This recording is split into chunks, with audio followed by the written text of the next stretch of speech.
Raga, sono appena entrato in Belize, non ho prenotato assolutamente nulla, eppure ho trovato una soluzione dove restare a dormire questa notte.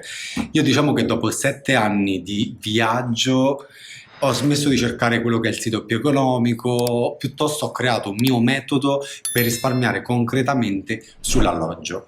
Quindi, come faccio a trovare sempre la sistemazione più economica in viaggio o addirittura completamente gratuita? Adesso ve lo spiego. Allora, iniziando ovviamente dalle piattaforme di prenotazione, quello che io faccio è fare una ricerca contemporaneamente sui siti di prenotazione come Booking, Agoda e Hostelworld.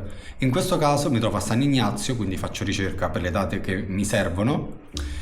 Poi ordino la ricerca per il prezzo più basso, questa è una cosa fondamentale, e vedo tutte le soluzioni che mi escono fuori. In questo caso vedo che c'è un ostello a 10 euro con la colazione inclusa, che è già ottimo, e se vado ad aprire io poi mi vado a cercare una cosa che per me è fondamentale, ovvero i servizi, e se vedo che c'è la cucina in comune per me è un plus, perché questo mi permette di cucinare in ostello e di risparmiare sui pasti fuori, quindi sul cibo.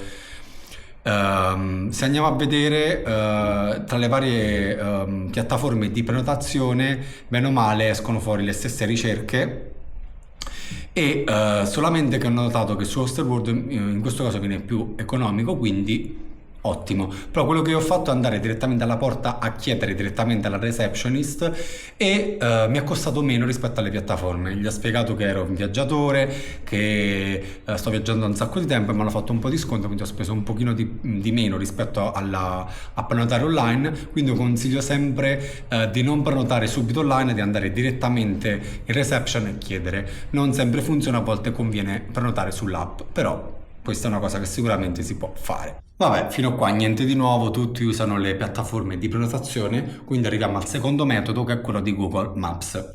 Apriamo l'app, facciamo ricerca sul luogo di interesse, in questo caso San Ignazio, dove mi trovo io. Nella barra di ricerca io scrivo la parola hostel e automaticamente Google mi genera tutta una ricerca di alloggi. Io magari me ne vado a cercare uno nello specifico, vedo che in questo caso per esempio è un ostello, fa il caso mio, dalle foto vedo che è diciamo il mio mood, c'ha la cucina, quindi vado nelle informazioni generali, vedo che hanno un sito internet e addirittura il numero WhatsApp, quindi magari gli posso scrivere delle informazioni o chiedere quanto costa la stanza, altrimenti andare direttamente in loco. Quando per esempio sulla mappa non trovo magari dei contatti col numero di telefono, magari quello che faccio io è semplicemente andare qua, salvarmelo nella sezione dormire del mio elenco, così mi salva l'icona sulla mappa, e quando arrivo in loco con la posizione salvata sulla mappa me lo vado a cercare, vado di persona in reception e chiedo informazioni. Ovvio che se c'è il numero di telefono è meglio, così uno chiede già online e non deve andare là di persona. Il terzo metodo sono sicuro che quasi nessuno lo conosce, è l'app o la piattaforma di viaggio iOverlander, e come dice la parola stessa è una piattaforma che si rivolge agli overlander, ovvero quelle persone che viaggiano con veicolo proprio, stile on the road. Quindi uno dirà: ma tu che ci fai con app del genere se viaggi zaino in spalla? Adesso vi faccio vedere, andiamo sull'app, è un po' come Google Maps, c'è la mappa del paese, andiamo nella zona di interesse, in questo caso San Ignazio dove mi trovo io, e la cosa comoda è che su quest'app si trovano tutta una serie di informazioni già caricate, e io la utilizzo per gli alloggi principalmente, e l'app funziona tramite diciamo le recensioni che lasciano i viaggiatori nei posti dove vanno, come per esempio in questo caso. Non so, c'è questo posto che vedo che è un ostello, visto che c'è l'icona del letto a castello, e come vedete ogni viaggiatore lascia una recensione. Quest'app è anche comoda perché si trovano informazioni di vario genere, dove mangiare, dove per esempio ritirare i soldi, dove accamparsi, dove caricare l'acqua del camper, ma soprattutto, guardate per esempio qua in frontiera ti danno anche le informazioni per esempio per l'attraversamento di frontiera, eccetera eccetera. Quindi è sicuramente un'app comoda, e che io uso soprattutto perché su Overlander, come anche su Google Maps, si trovano tante informazioni, alloggi che sulle piattaforme di prenotazione non ci sono. Spesso si trovano cose magari più local, tipo le guest house, quindi ottima.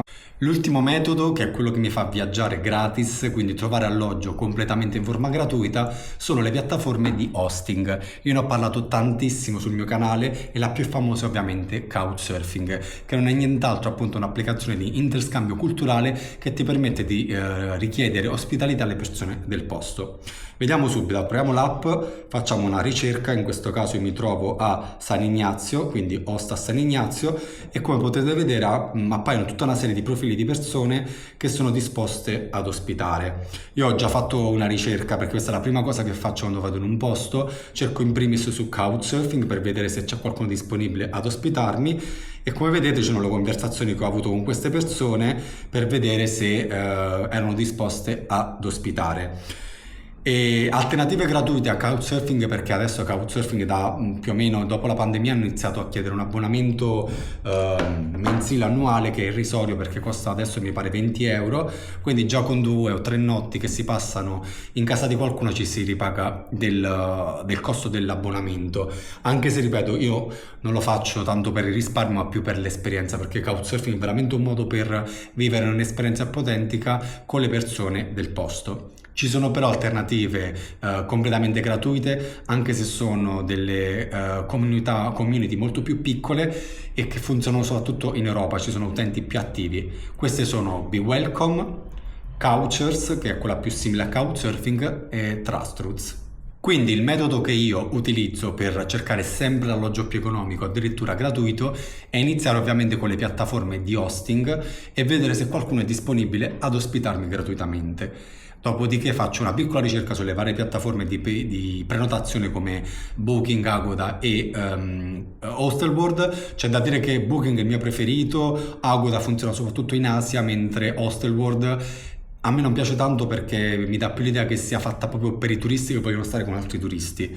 Però vabbè, io faccio ricerca su queste piattaforme per darmi un'idea sui prezzi e poi vado su Google Maps e faccio la ricerca che vi ho fatto vedere prima per capire se ci sono alternative alle piattaforme, soprattutto in posti che sono piuttosto cari come qua in Belize. Quindi iniziando dalle piattaforme di hosting, facendo una piccola ricerca su quelle invece sulle piattaforme di prenotazione, poi vedere cosa mi genera Google come ricerca, faccio diciamo una ricerca generale sulle tre piattaforme e vedo quello che mi esce fuori.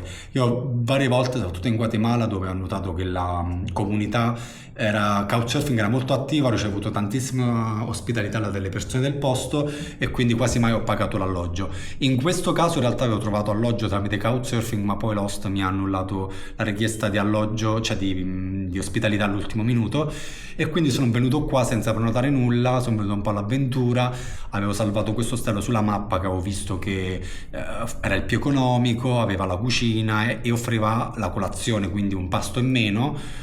Quindi ho detto beh andiamo, ho visto che le condizioni erano buone e quindi alla fine ho deciso di venire qua e ho pagato 8 euro.